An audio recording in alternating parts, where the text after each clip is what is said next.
We are back again with On the Money Line, a podcast by MMAPlay365. I'm your host Newsome, and we're here for the final edition of the triple header at UFC Fight Island on Yas Island in Abu Dhabi. This episode is the big one. It's the pay-per-view, and it's the event headlined by the biggest star in mixed martial arts, the notorious Conor McGregor. Love him or hate him, he brings anticipation and excitement to the UFC like nobody else, and has done so much for the growth of the sport in recent years too. I'm excited to see him back in the cage, and across from him will be Dustin the Diamond Poirier. What a fight this is going to be, and honestly the fight has so many angles, I can't wait to break it down. In the co-main event, we'll be seeing the long-awaited UFC debut of ex-Bellator champion Michael Chandler as he fights Dan Hooker. And if those fights aren't good enough, Dana White has announced that if there is a special performance from any of those four fighters in the main and co-main event, it might make Khabib come back for one last fight. All four of those fighters want the belt. They all want to be the fighter to beat Khabib and take his own. The stakes have been raised. The ante is upped. This is UFC 257. But just before we get into the breakdowns, a couple of things to reiterate from the last couple of episodes of this podcast in regards to MMA Play 365. We have restructured our pricing for 2021. We are now providing free content for every single UFC event, as our Dog of the Week will be free to anybody that wants to grab it. A next event subscription is now only $4.99, our monthly subscription is just $9.99, and our yearly price is a crazy $99.99. For a handicapper, myself, that has now won 4 years in a row tracked and verified online, you'll do well to beat these prices. We give you written breakdowns, recommended bets, official bets, parlays, parlay pieces, and a winning handicapper on your side. To sign up, please go and visit MMAPlay365.com today. And let's go, let's break down some fights. In the main event, we've got Dustin the Diamond Poirier versus Conor the notorious McGregor. Conor McGregor is currently the minus 300 favourite to come back on Poirier at plus 250 as the underdog. As for where the value is on this betting line, it's hard to say that there's no value on Dustin Poirier at plus 250. He's an elite fighter, he's been around for years, he's phenomenal, he's got an insane resume, and here I don't think it's as unfavourable of a stylistic matchup as what it was when he fought Khabib, for example. So plus 250, I do think that the value sits with Dustin Poirier on that money line. As for where the betting line moves, I can see some fluctuation through fight week leading into Saturday night. I do see Conor McGregor at some books at minus 330, but honestly, I don't really see the line getting out of control. I don't see McGregor getting up to minus 350, minus 400, because at that point, you'll just see an influx of Poirier bets just from a value perspective at least. So I do think that when they step inside the cage on Saturday night, the lines are going to be roughly where they're sitting right about now. And as for how this fight plays out, it's such a good fight. It's predominantly going to take place on the feet. I don't see the fight being won and lost due to wrestling and grappling, so it's who's going to be the better, more efficient striker. And to be honest, when you're looking at the striking, it all depends on how long this fight goes on. Conor McGregor's a fast starter, and Dustin Poirier can be a slow starter as well, so that could be really dangerous for Poirier if Conor McGregor comes out fast in this fight, starts landing strikes, gets his timing and his reads down early, while Poirier's making his own reads and feeling his way into the fight. Then I do think that we could see a potential early finish. We could see Poirier being hurt, being tagged up before the fight's even got going. Now, where this fight gets interesting is if Poirier gets through that first and second round, goes into the third, then he will start coming into the fight himself. Now, I'm not saying that Conor McGregor is going to tire out or he's got gas tank problems. It's just, if this fight does go into round 3, then I feel that Poirier might have taken the best shots, the hardest shots from McGregor, and at that point he can start putting his own stamp on this fight. And he's a dog fighter too, man. He'll push through adversity, he'll push through the tiredness, and he'll really put on a performance for 5 rounds if he needs to. Another angle to this is, if McGregor does hurt Poirier badly in round 1 and 2 but doesn't get him out of there, then again, that could potentially affect Poirier going down the stretch. So for me, the really important rounds in this fight are rounds 1 and 2. I do think that Poirier can overcome that adversity. He can overcome that fast start from McGregor, weather that storm, and start to look good in the later rounds. If Poirier can take one of the first 2 rounds away from McGregor, stay in the fight, then he's got every chance of winning this fight. We saw what happened when McGregor went late with Nate Diaz. The later it got, the closer the fight got. I think that Poirier is a better fighter than Nate Diaz. The only catalyst to that fight with McGregor and Diaz compared to this fight is the fact that that fight was at welterweight. I do think the extra muscle mass did hurt McGregor in his cardio going down the stretch, so I do think that the cardio of McGregor will be much better at 155, but again, it's just a different angle to consider. One other angle on this fight that I don't put too much stock in is if Poirier is getting lit up by McGregor and he starts to shoot takedowns, there's the argument that the wrestling and topside grappling of Poirier might be too much. I disagree with that. I do think that McGregor is going to be difficult to take down. If Poirier does take him down, I can't see him rolling on him on the mat. McGregor's got good grappling himself, underrated grappling, and he's got a good get-up game. So I do think that Poirier would be making a mistake by shooting takedowns because it's going to expend energy. If McGregor gets back up, it's going to damage that morale of Poirier thinking, oh, I've just taken McGregor down and he's just stood right back up. Now I've got to stand and strike with him again. So I do think that would be a little bit of a mistake. I think Poirier's best chances of this fight is throw back in rounds 1 and 2. Try not to get caught with too many shots. Don't get knocked out. Get yourself into round 3. Start putting that pressure back on McGregor. Seeing what happens if the fight goes deep. It could end up being a really close fight. That's the approach I would take if I was Dustin Poirier. But honestly, I've got this gut feeling that we're going to see a really spectacular performance from McGregor. A similar performance to what we saw against Eddie Alvarez, where McGregor just had his speed, his timing, his precision down perfectly and put on an absolute clinic. And for me in this fight, those traits and attributes that I've just mentioned with McGregor, the speed, the timing, the precision, I really do think that those are huge factors in this fight,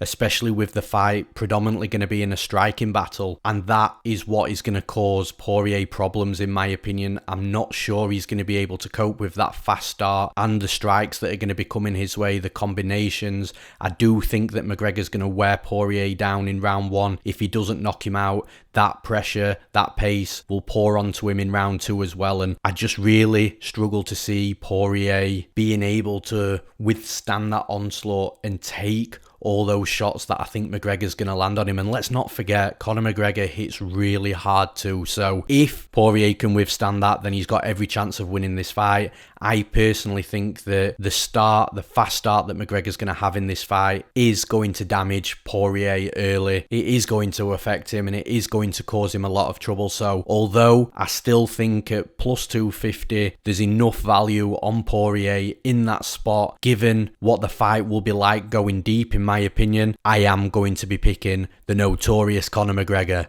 to win this fight. And in the next fight, in the co-main event, another fight at the top of the lightweight division. As I mentioned in the introduction, we finally get to see the debut of ex-Bellator champion Michael Chandler. We've got Dan Hooker versus Michael Chandler. Dan Hooker is currently the minus 125 favourite. The comeback on Chandler at plus 105 as the underdog. As for where the value is on this betting line, I do see some value in Dan Hooker at minus 125. I definitely wouldn't hate the dog shot on Michael Chandler at plus 105, getting that plus money, but I'm personally seeing Dan Hooker as that value side.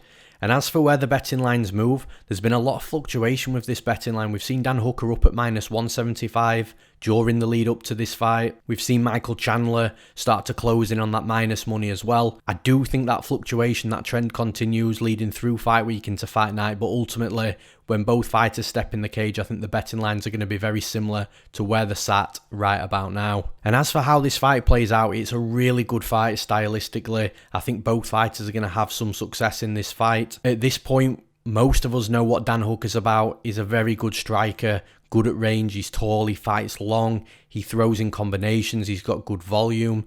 He'll punch to the head, to the body. He'll kick to the legs, to the body, to the head. He's got a nasty reactive knee. He's dangerous with his elbows inside the clinch. And the dude can grapple as well. Really underrated grappling. So for me, Dan Hooker's really well-rounded. He's a solid fighter and he's worthy of this Michael Chandler fight, who the UFC are really clearly very high on, putting him as the backup fighter to the Khabib and Gaethje fight. And then moving on to Chandler, what he's about. He's a former NCAA Division 1 wrestler, so he's got that in his back pocket. And his striking is actually quite versatile as well. He will, again, mix in low kicks, body kicks. He's got a good jab, but it is really his power right hand that's his favourite weapon, the weapon that's knocked a lot of fighters out in the past. So Hooker's got to be careful that he doesn't get cracked clean with that. But the one knock that I do have on Chandler's striking is his volume. So again, like I said, he's versatile, he'll mix things up, but his activity doesn't seem to be massively high. He does wait a little bit too much. Sometimes he is over-reliant on that right hand. So that's my only knock on his striking. Now, how the styles mix up, I actually think stylistically the fight favours Hooker, because I do think that Hooker's the better striker. He's the striker that's going to be using the space, the bigger cage a little bit more. And he's also the striker that's going to be using more volume. I find it really hard to think of Michael Chandler winning this fight if it's a 15-minute kickboxing fight. But obviously things aren't that simple in mixed martial arts. I think if Chandler does start to fall behind on the numbers, he's a veteran fighter. He'll be savvy enough to know that he will be down. And at that point, he probably will be looking to change things up a bit, make the adjustments. And I think the wrestling will come out of Chandler. And against most fighters, that wrestling will be enough to take his opponents down. He's got decent Brazilian Jiu-Jitsu as well. And he's also got that old school wrestling style where he can sit in guard. He can land ground and pound, do just enough for the referee not to split them up and stand them back up to the feet. But against Hooker, it's a really dangerous game to play, trying to shoot takedowns constantly, trying to be relentless with your wrestling, because one thing Hooker is good at is, for a start, he's got decent takedown defense, but when fighters take him down, he's very good in the scrambles on his way down to his back. He's very sneaky with submission attempts. He can lock up a neck very quickly, and we saw that when he fought Gilbert Burns. Gilbert Burns took him down and instantly he wrapped a neck up and he was looking to submit Burns, who is a legitimate Brazilian Jiu-Jitsu black belt. So taking Hooker down isn't as simple as it might seem, and ultimately that's why I think it's a stylistically favourable fight for Hooker, because on the feet I think he's got Chandler's number, and there is a chance that Chandler gets him down, keeps him down, stays safe, but I just think it's a dangerous game to play against Hooker.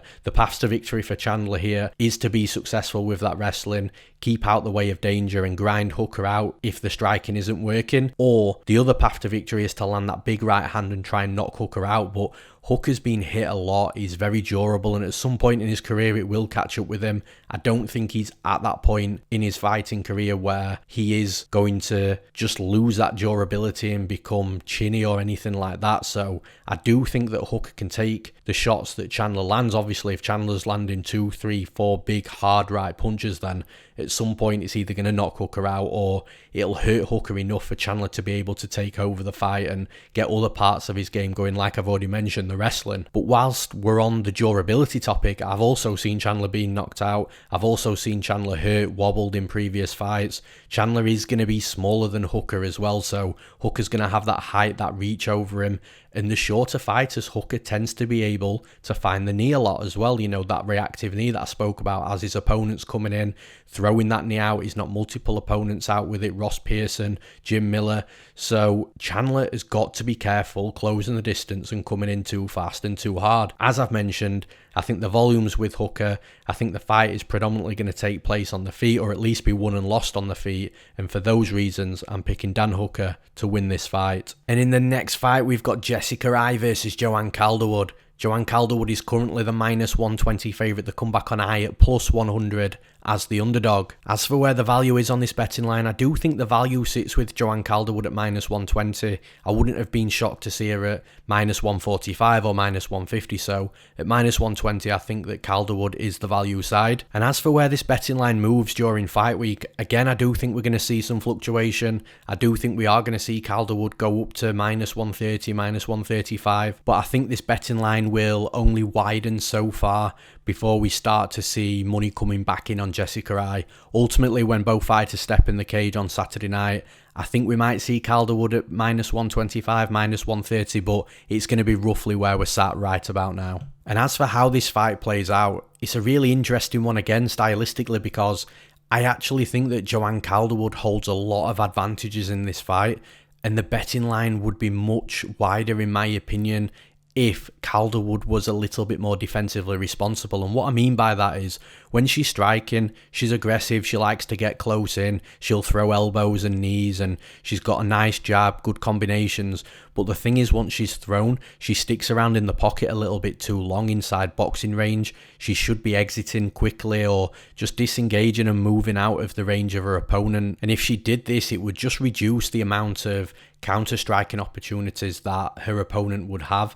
And ultimately, that's going to play into the game plan of Jessica Eye, because Eye loves to be inside that boxing range. She loves to land combinations close in. So it could be a case of Calderwood getting into range, striking with Eye, and then Eye just being able to counter her throughout the fight. And ultimately, this is a theme of Joanne Calderwood fights, and that's why a lot of her fights are really close. They go to the decision. The close decisions, whether it be unanimous or a split decision, you're sort of left there at the end of the fight thinking, well, actually, either fighter could take this. And like I say, that's why I feel that the betting lines are quite short here. If you look at the skill sets, I think Joanne Calderwood is the better striker. I think she's got more volume. I think she's more versatile in regards to using her hands, punches, elbows, knees, kicks. And also I feel like she's got a grappling edge as well with decent wrestling. If she can take Jessica Eye down, I do think that she will have some success on top of Eye. We have seen Eye stuck on her back multiple times, especially in her last fight against Calvillo, albeit Calvillo is a solid grappler. But Jessica Eye, the longer that fight went on, she didn't really have too much fight in her off her back. She does throw up her legs for a potential submission, but once she fails with a couple of those attempts, you do see those submission threats diminish. And I think that's a really solid path to victory for Calderwood. I think she's the more well-rounded fighter and she mixes it up better. It's just the fact that she is hittable and she stays inside the pocket after striking a little bit too long that's ultimately going to make this fight close. But regardless of that, I do think she's going to land the better strikes. I do think she's going to edge the volume. And I do think that if she does want to go with that wrestling game plan and mixing in takedowns, then that's a path to victory for her too. So for those reasons, with the multiple paths to victory and the skill set advantages, I'm going to pick Joanne Calderwood to win this fight. And in the next fight, two fighters I actually like quite a lot. We've got Ottman Azaitar versus Matt Frevola. Azaitar's currently the -155 favourite. The comeback on Frevola at +135 as the underdog. As for where the value is on this betting line, I do think the value sits with Matt Frevola at +135 as the underdog. I do think the betting line should be much shorter. I think Azaitar at -155 is a little bit too wide. -120, -125 is a little bit more understandable in my opinion. And as for where the betting lines move, I think, again, there's going to be bets on both sides. I do think Azaitar will be pushed up to -160, -165, maybe even -170, but at that point, it'll hit the betting brick wall that I talk about, and I think we'll see Matt Frevola bets coming in on the other side. Ultimately, when both fighters step in the cage on Saturday night, I do think that Azaitar will be between -150 and -165, somewhere in that range. And as for how this fight plays out, like I said, I like both fighters. Azaitar came through for me big against Worthy in his last fight, knocked him out in round 1. And I said the same thing in that breakdown. I'll say it again. You've got to be careful of striking with Azaitar because that dude has got nukes in his hands. If he connects, he'll hurt you, he'll wobble you, or he'll knock you out. You've got to be really careful, and that is one worry here because Frevola has got a wrestling background. His wrestling, in my opinion, is his best attribute, but his kickboxing's improving. The confidence is growing as well with him on his feet, and he will stand with opponents and he will trade with them. That's a really big concern here. He's got to not do that against Azaitar. But what I do like about Frevola, like I said, is wrestling with his takedowns. He can become quite relentless as well, which is really important here because I do think he should adopt that relentless wrestling game plan in this fight and not trade with Azaitar. The thing is, time and time again, Frevola has proved to us that he can become a relentless wrestler where he'll just be shooting constantly, and he's quite strong and quite powerful with his takedowns as well. So even if he doesn't complete the takedown on the first attempt, he'll drive through, push his opponent's backs against the cage and start looking for another way to take them down. If he adopts that game plan in this fight, I think he's going to win, because that'll nullify the power that Azaitar has in his hands, and also the speed of the punches and the strikes coming from Azaitar as well. It'll nullify all that, and it'll be in the world where Matt Frevola is more comfortable in this fight. I do think that if he comes in shooting takedowns, he is going to be able to take Azaitar down. I think Azaitar will stand up once or twice early on, but that pressure, the constant takedowns, the relentless wrestling, I do think will end up wearing on Azaitar the longer the fight goes on. So Frevola might have to weather a storm here. He might not be able to make it through the other side of the storm, but if he does, then I do think that he will have some significant advantages in this fight. He's got a solid path to victory there. I do think that Frevola will come out with multiple takedowns in this fight. He's proven in previous fights historically that he does like to fight that way, especially if he feels the power early on from Azaitar. It might just turn him into a relentless wrestler straight away, and at that point, that's where I favour Frevola to win the fight. So I'm picking Matt Frevola to win this fight. And in the next fight, this should be a really good fight as well. We've got Marina Rodriguez versus Amanda Ribas. Amanda Ribas is currently the minus 300 favourite. The comeback on Rodriguez at plus 250 as the underdog. As for where the value is on this betting line, I think this betting line is way too wide. I think the value is on Rodriguez at plus 250.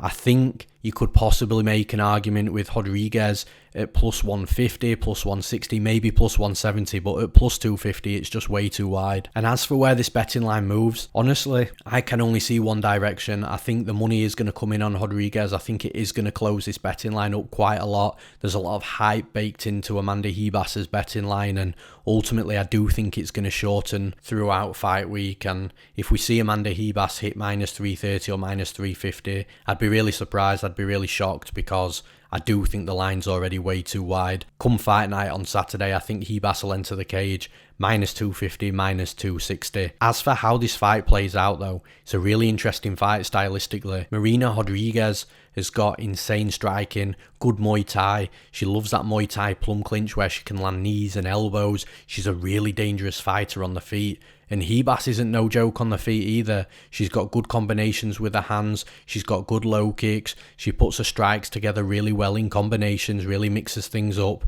On the feet though, I do give Marina Rodriguez the advantage over Ribas. I think she's just the better striker, and if this was a 15-minute kickboxing fight, then Marina Rodriguez would win this fight in my opinion. However, as I always say, it's not that simple in mixed martial arts. There's going to be wrestling, there's going to be takedowns, there's going to be grappling, and that will, I think, be engaged by Ribas. I don't see Rodriguez trying to take Ribas down, get on top of her, get her takedowns and grappling going. I don't think Rodriguez is going to engage in that type of fight at all. I think she's going to want to keep the fight on the feet. It's Ribas that's going to want to take Rodriguez down and get on top of her. And if she can do that, I do think that she can have some success. We have seen some weaknesses of Rodriguez on her back, specifically against Cynthia Calvillo. Calvillo got her down a few times in that last round. Calvillo was able to stay on top of her, nullify any threat that Rodriguez has on her back, stopped her from getting back up to her feet. And I think Ribas is a very good topside grappler. So if she can get Rodriguez down, get on top of her, I do think that that's her best path to victory. I do think that's the way she wins that fight. But can she get Rodriguez down consistently over 15 minutes? Or get her down and keep her down for extended periods of time in order to win rounds that way? I'm not so convinced. I think that it's going to be a very varied fight in regards to both fighters having some success. I think we're going to see moments on the feet. I think we're going to see moments on the mat. Ultimately, I think the bigger moments are going to be on the feet with the striking, and that's why I favour Rodriguez in this fight.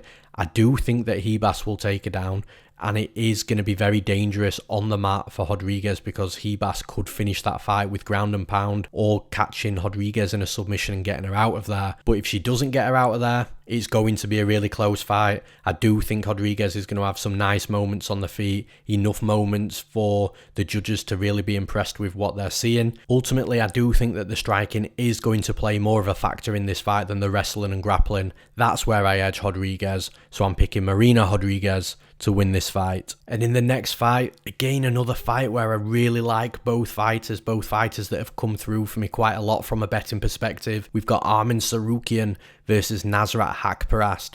Arman Tsarukyan's currently the -270 favourite. The comeback on Haqparast at +230 as the underdog. As for where the value is on this betting line, I think it's absolutely nuts that the line is this wide. It should be much closer. It was much closer at one point. We did have Tsarukyan at -175. That's closer to the true odds in my opinion. But with Nasrat Haqparast sitting at +230 in this spot, that's where I see the value side. And as for where the betting lines move, honestly, I don't see how much wider these odds can go. At -270, it's already too wide. If we see this at -300, -330, again, I'd just be so shocked. I can only see this line closing up. Ultimately, come fight night on Saturday night, I think that Tsarukyan might get into the cage at around -250, maybe -240. I still think that would be too wide, but that's roughly where I see the betting lines closing in this fight. As for how the fight plays out though, like I said, I love both guys. Arman Tsarukyan is a very intelligent fighter, good fight IQ. He's very fundamentally sound on the feet as well. He throws a nice jab out there. He's got good combinations. He'll mix in kicks with his combinations as well.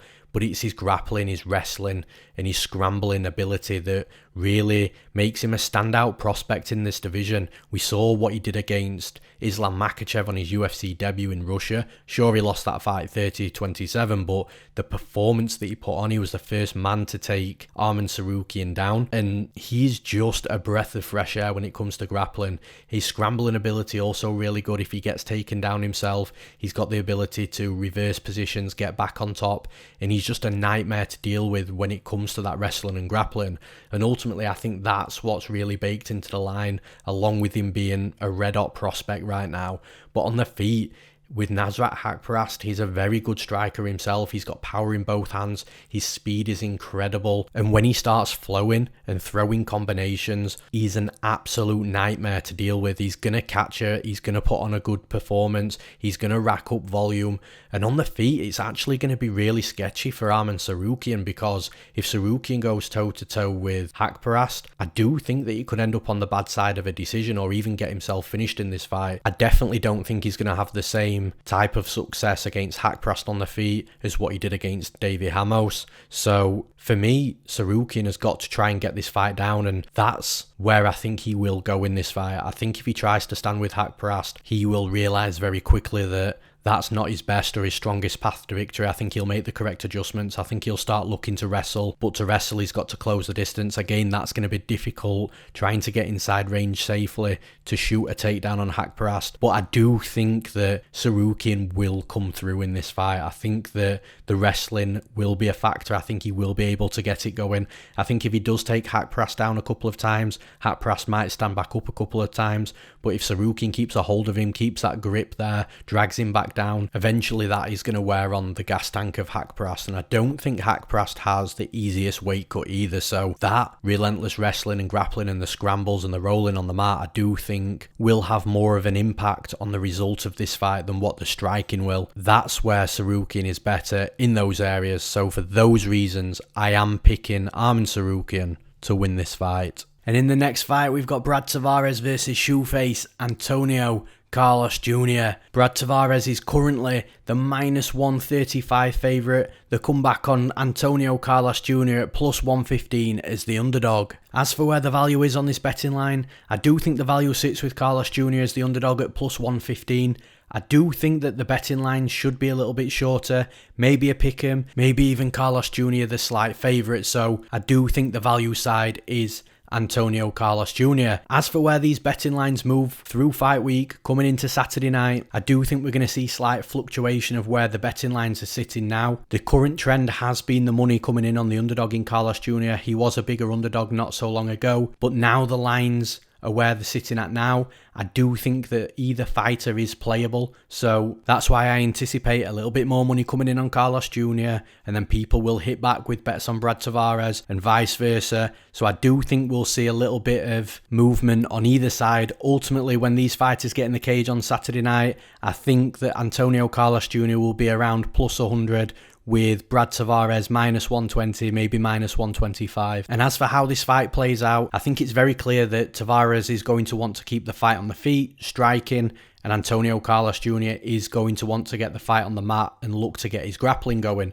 because that's where both fighters are strongest. Tavares on the feet is a very methodical striker. He's calm, he's patient, he's got good fundamentals, his volume's decent, and he can keep his activity going comfortably for 3 rounds, 15 minutes, no problem. Whereas on the feet with Carlos Jr., he's a little more rigid, a little stiff, his striking and his movement isn't as fluid, but he's capable at the same time. The thing is, with a fighter like Carlos Jr., his striking is always a means to close the distance, get a hold of his opponent and try and get him down to the mat. I see this fight being no different in that respect. And with saying that, he's quite successful with his game plans as well. In most of his fights, he is able to get his opponents down, work on the mat. And on the mat, he is a legitimate Brazilian Jiu-Jitsu black belt. He's got good heavy pressure. His transitions are slick. He can find his way to the back of his opponents. He'll get that body triangle. He'll look to choke you out. If he can't get to the back for whatever reason, he'll look to pass into half guard, pass into mount, look for an arm triangle. He's got plenty of submissions that he can work,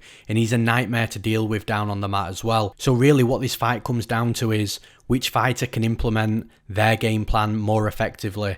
I think Tavares is definitely going to have the advantage on the feet, and on the mat, the advantage is definitely going to be with Carlos Jr. The thing is, Brad Tavares, although he's got good takedown defense, I do think that the pressure of Carlos Jr., along with him being really strong in the clinch, is going to allow him to get takedowns in this fight. And once the fight hits the mat, I do think that Carlos Jr. is going to have a lot of success down there. I think that the gap in skill in the grappling department is greater than the gap in skill in the striking department, and what I mean by that is I feel Antonio Carlos Jr. is going to have more success in the grappling than what Tavares is going to have on the feet, and I think that's really key. You look back at Antonio Carlos Jr.'s last fight against Uriah Hall, a fight which I actually think that he should have won. Uriah Hall looked great in that fight from a striking perspective.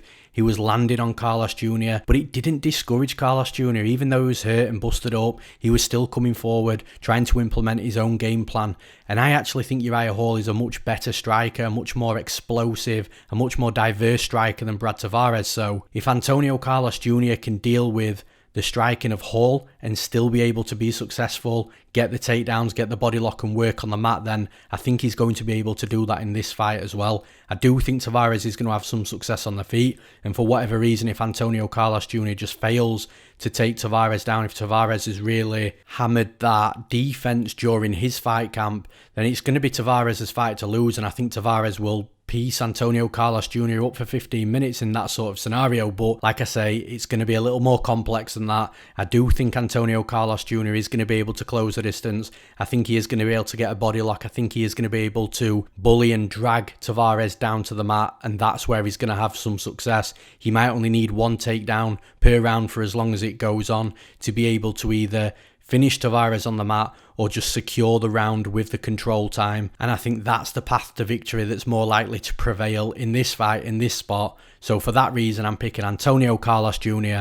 to win this fight. And in the next fight, we've got Sara McMann versus Julianna Pena. Sara McMann is currently the minus 130 favourite to come back on Pena at plus 110 as the underdog. As for where the value is on this betting line, I do see some value in Sara McMann at minus 130.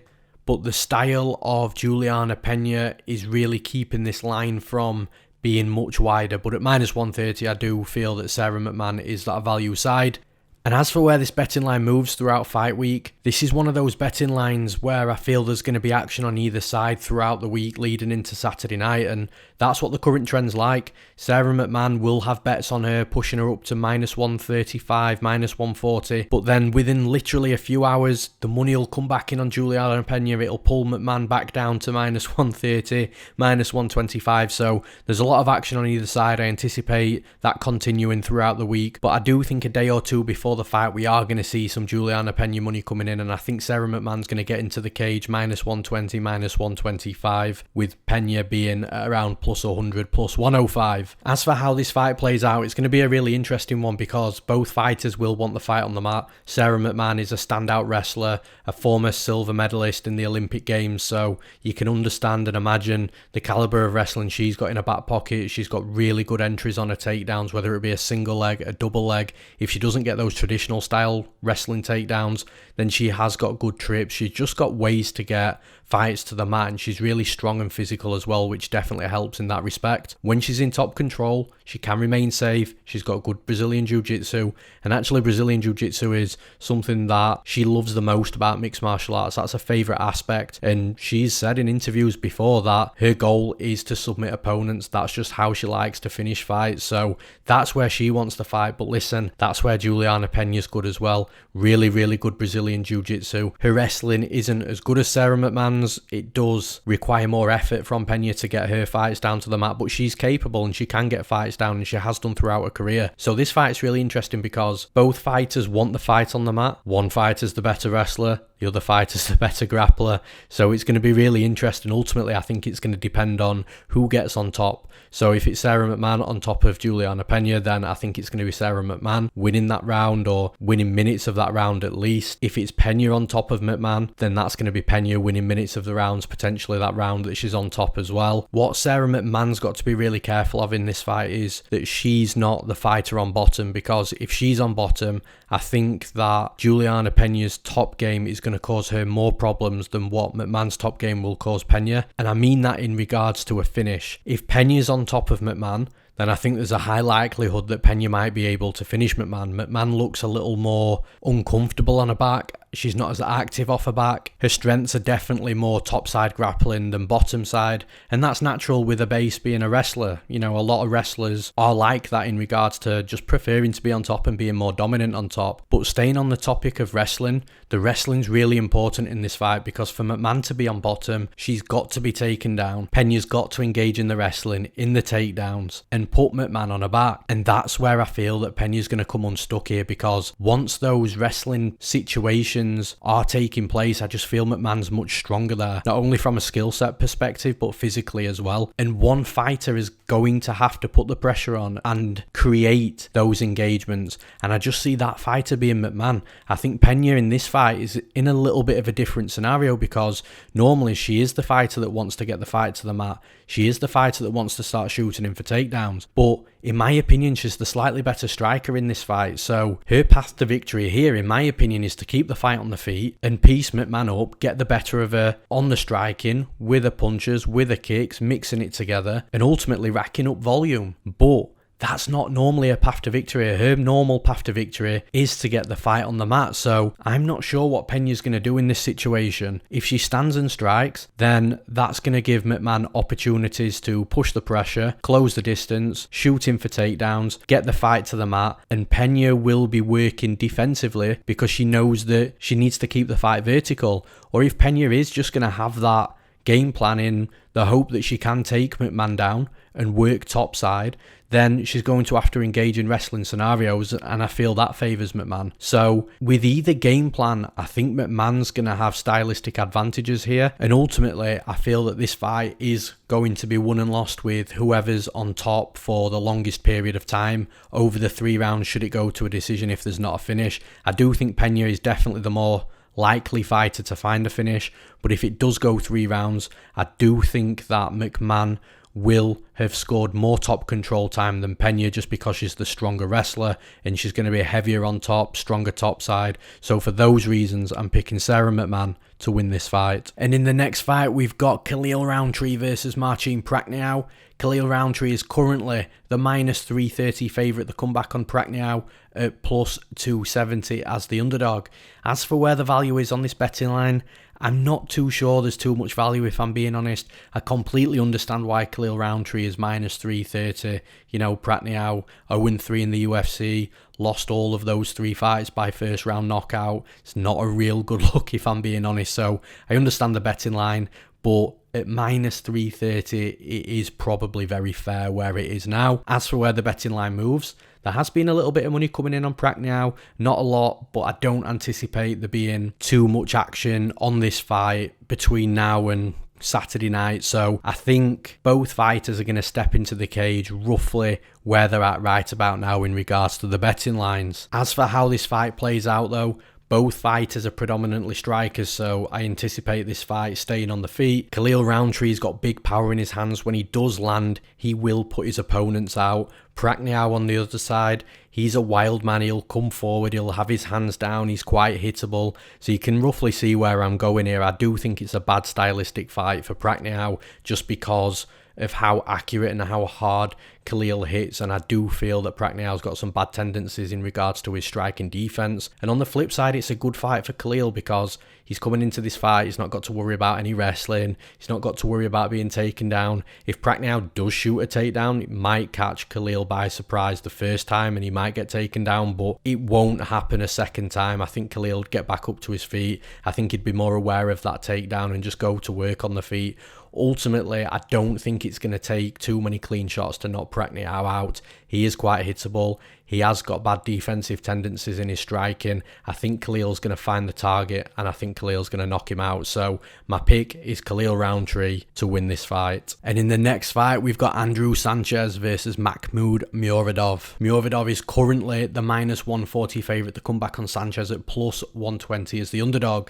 As for where the value is on this betting line, I do think the value sits with the favourite in Muradov at minus 140. And I also think if it wasn't for Andrew Sanchez looking phenomenal in his last fight, that this line would be much wider. So I think recency bias is baked into this betting line a little bit. As for where the betting line moves, I think we're going to see fluctuation. I really do. I think if Muradov went to minus 150, minus 155, I think people would end up betting the other side on Sanchez and closing that line back up again. So ultimately, come fight night on Saturday, I think both fighters are going to step in the cage roughly where they're sitting right about now. I don't see too much movement for that closing line. And as for how this fight plays out, I'm really interested to see how Andrew Sanchez comes out because he's normally known for a clinch, heavy wrestling, gritty, ugly type of fight. But against Wellington Turman, he came out looking like he was a lifelong boxer. He was landing good shots. He was landing powerful shots, combinations, ripping to the body and head, and he ended up knocking Turman out cold, which is something that we just don't see from Sanchez. So it's going to be really interesting if he continues with that momentum of obvious strike and developments and tries to strike with Muradov. But if he does that, I think that's a bit of a mistake because Muradov is the better striker. I think he's got better movement. I think he's got a huge advantage in the speed department. The combinations that he puts together are really nice. Again, he'll mix it to the body and head. He's also got some really tricky combinations where he'll throw a combination with his hands and then end up inside boxing range, but finishing the combination with a high kick inside boxing range, which is something that you don't really see a lot of. So for me, for Sanchez, his path to victory, he's got to go back to his roots. He's got to try and close the distance, try and take Muradov down. And if he does have a wrestling game plan in this fight, I do think he'll be able to take Muradov down. I'm not convinced he'll be able to keep him down for long periods. I think Muradov's a bit tricky. I think he'd be able to get an underhook and get back up to his feet using the cage. And if he does make Sanchez start shooting multiple takedowns over the course of the 3 rounds, then I think that's going to affect the gas tank of Sanchez. The gas tank's a little bit of a red flag. It's something that was horrendous before. He had a couple of fights where he gassed out really badly, but he seems to have overcome that. However, he does still slow down. He does still tire quite a bit the longer the fight goes on, but he's definitely not out of a fight late like he used to be. So if Muradov is making him take him down constantly, I think that favours Muradov the longer the fight goes on. But what Sanchez normally does is when he gets tired and he's shooting takedowns, it does look like the takedown, the entry is a little bit laboured, and he ends up forcing his opponents back against the cage and just grinding on him, using his strength, pushing on him against the cage. But Muradov, again, is very tricky to deal with in that scenario. He's very hard to hold against the fence. He does a lot of things well in his fundamentals, getting the underhooks, being able to exit and disengage. And I think in this sort of fight, it does favour Muradov, because if Muradov is able to avoid those clinch positions and avoid losing minutes on the clock and losing rounds that way, then the fight's going to end up in open space predominantly, and he's going to be able to get the better of the striking exchanges, which is how I see this fight going. I think we are going to see Muradov taken down. I think we are going to see him pinned against the cage, but I feel like the best moments of this fight are going to be moments on the feet in the striking department. That's where I give Muradov the edge in this fight. So for that reason, I'm picking Makhmud Muradov to win this fight. And in the next fight, we've got Nick Lentz versus Movsar Evloev. Evloev is currently the minus 440 favourite. The comeback on Lentz at plus 350 as the underdog. As for where the value is on this betting line, I honestly don't see too much value, but I probably might even say the value side is still Evloev at minus 440. It's a really tough fight for Nick Lentz, which I'll discuss very shortly. So yeah, not too much value, but if I had to pick a value side, I would lean towards Evloev. As for where the betting line moves during fight week, the closer we get to fight night, I'd be very surprised to see the line on Nick Lentz shorten quite a lot. It might shorten a little bit, but that means that there's going to be people out there with betting tickets on Nick Lentz, and I just don't think there's going to be that many people, even at plus 350, parting with the money on Nick Lentz. I think it's going to be Evloev. I think Evloev's going to be one of those plays that is going to end up in people's parlays, and I've said this before, fighters that do end up in a lot of parlays, it does increase the betting line. If Evloev went into this fight minus 475, minus 500, I wouldn't be shocked. As for how the fight plays out, as I've already mentioned, it's a really tough fight for Nick Lentz, and the reason being is I think Evloev just has the better of him everywhere. I think Evloev's the better striker from a technical and a fundamental perspective. I think Evloev's got the better gas tank. I think Evloev's the better wrestler. I think he's the better grappler. So when I'm looking at this fight, I'm just struggling to really see where Nick Lentz is going to be better than Evloev. And the only thing that I really came up with is if Evloev shoots a takedown and Nick Lentz gets one of his signature guillotines, he might be able to choke Evloev, put him to sleep, or make him tap. But outside of that, I'm really struggling to see a Nick Lentz win. I think Evloev is actually going to come into this fight similar to how he came in against Grundy in regards to having that striking game plan. He might mix in some takedowns against Lentz if it's possible, if he sees the entries, but ultimately on the feet, I just think he's going to be the fighter that is a little bit quicker, landing more volume, and ultimately just getting the better of his opponent. And if Nick Lentz starts shooting takedowns, he could potentially push Evloev against the cage, but Evloev is strong, he's well conditioned, so I don't see that game plan lasting a full 15 minutes enough for Nick Lentz to win the fight. I think Evloev, as I've already mentioned, is the more well-rounded fighter, and I just feel that he edges Nick Lentz in every department. So for those reasons, I'm picking Movsar Evloev to win this fight. And in the final breakdown of this episode, we've got a rebooked fight. We've got Amir Albazi versus Zhalgas Zhumagulov. Zhumagulov is currently the minus 120 favourite. The comeback on Albazi at plus 100 as the underdog. As for where the value is on this betting line, I do think the value sits with Zhumagulov at minus 120. I did think the line would be slightly higher. I do get why it's short at the same time though. You know, Albazi is a good fighter, but I think with Zhumagulov's resume and the level of competition he's faced, that the line probably could be a little bit wider. And as for where the betting line moves throughout fight week, I actually think that the line is going to get shorter. I think we're going to get into a position where money's coming in on Albazi and it pushes it into a pick'em, and ultimately that's where I see these guys stepping into the cage with the betting lines at a minus 110 pick'em on either side. As for how the fight plays out, again, a really interesting fight stylistically. I think Albazi offensively is the more well-rounded fighter. And I say offensively because Albazi, when he is attacking, he will mix in strikes and wrestling and grappling. He does put it all together really well. Whereas Zhumagulov won't actively shoot for takedowns too often. He's got them in his locker if he wants to use them. If he wants to level change and shoot a takedown, he's definitely capable. But when it comes to wrestling with Zhumagulov, it's more from a defensive perspective. And although he can be taken down, he's also been really battle tested with his takedown defense. So the takedown defense is good. He can be taken down. I do expect Albazi to shoot takedowns.